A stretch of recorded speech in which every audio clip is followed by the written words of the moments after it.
যাকে ছাড়া আপনি বাঁচবেন না, তাকে শেষবারের মতো একটি কথা বলুন, সেটা হলো সুখে থেকো। দেখবেন সে সারা জীবন এই কথার আগুনে জ্বলবে। ডিপ্রেশনে থাকা মানুষগুলো মুখের হাসিটা সবসময় রাখে, কারণ ওরা বোঝে কষ্ট প্রকাশ করলে শুধু সহানুভূতিটাই পাওয়া যাবে। মানুষের মস্তিষ্কের একটি মজার বিষয় হলো, অপ্রয়োজনীয় তথ্যগুলি সে খুব যত্ন করে রাখে, কিন্তু প্রয়োজনীয় তথ্যগুলি সে মুছে ফেলে। ভালোবাসলেই কি তাকে বিয়ে করতে হবে?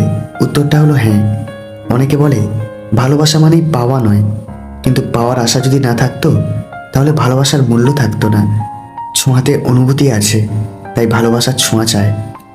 হাজারো নারীকে স্পর্শ করে দেখো, আলাদা কিছুই খুঁজে পাবে না, কিন্তু এক নারীতে আসক্ত হয়ে দেখো, অন্য নারীর দিকে চোখ তুলে তাকাতেও ইচ্ছে করবে না। সংসার সুখের হয় রমণীর গুণে।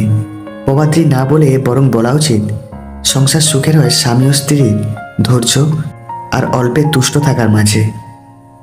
শুধু একটি বিশ্বস্ত হাত প্রয়োজন, আর কিছুই নয়। বর্তমান সময়ে একজোড়া বিশ্বস্ত হাত পাওয়া সবচেয়ে বড় কঠিন। মেয়েরা কঠিন হলে ভালো লাগে না, মেয়েরা হবে নরম ধরনের, আহ্লাদি, কথায় কথায় কেঁদে ফেলবে। মেয়েরা এড়িয়ে যেতে যেতে জড়িয়ে যায়, আর ছেলেরা জড়িয়ে যাবার পর এড়িয়ে যায়। যে মেয়ের রাগ বেশি তার ভালোবাসা বেশি, যে মেয়ের আবেগ বেশি সে কষ্ট পায় বেশি। এই দুটি কারণে বয়স্ক মহিলারা কম বয়সী পুরুষের প্রেমে পড়ে। এক, কম বয়সী পুরুষের সুগঠিত শরীর, দৃঢ় ব্যক্তিত্ব তাদের আকর্ষণ করে। আর দুই, কম বয়সী পুরুষকে নিজের মনের মতো পরিচালনা করতে পারে, তাই এদের প্রতি আকর্ষণ একটু বেশি থাকে। ব্যস্ত হয়ে যাও, দেখবে মন খারাপ লাগার সময় পাবে না।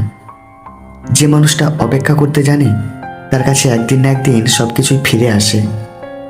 সম্পর্ক মোমের মতো হওয়া উচিত নয় যে অন্য কেউ আগুন লাগালে সেটা ক্ষয়ে যাবে, বরং প্রকৃত সম্পর্ক ইটের মতো হওয়া উচিত, যাতে কেউ আগুন লাগালে সেটা আরো শক্ত ও মজবুত হয়। তাকেই প্রেমের প্রস্তাব দিও যাকে একদিন বিয়ের প্রস্তাব দিতে পারবে। মা হলেন এমন একজন মানুষ যাকে ভালোবাসলে কখনো ঠকে যাওয়ার ভয় থাকে না। প্রথম প্রথম সবাই পাশে থাকতে চায়, পরবর্তীতে পরিস্থিতি অনুযায়ী সবাই বদলে যায়। সকাল না হওয়া পর্যন্ত ফুলেরাও জানে না মন্দিরে যাবে নাকি শ্মশানে। তাই জীবনটা যতদিন আছে হেসে খেলে কাটাও। কাউকে ভালোবাসা কঠিন নয়, কঠিন হলো কারো মনে ভালোবাসার সৃষ্টি করা। প্রার্থনার বিশ্বাস দুটোই অদৃশ্য, কিন্তু এই দুটোই এত শক্তি আছে যে অসম্ভবকে সম্ভব করে তুলতে পারে। যদি কেউ একবার হারিয়ে ফেলার শোক কাটিয়ে উঠতে পারে, দ্বিতীয়বার সেটার প্রতি তার আর কোনো আগ্রহ থাকে না। কেউ যদি তোমার ভালোবাসার মূল্য না বোঝে, তবে নিজেকে নিঃস্ব ভেবো না, কারণ জীবনটা এত তুচ্ছ না।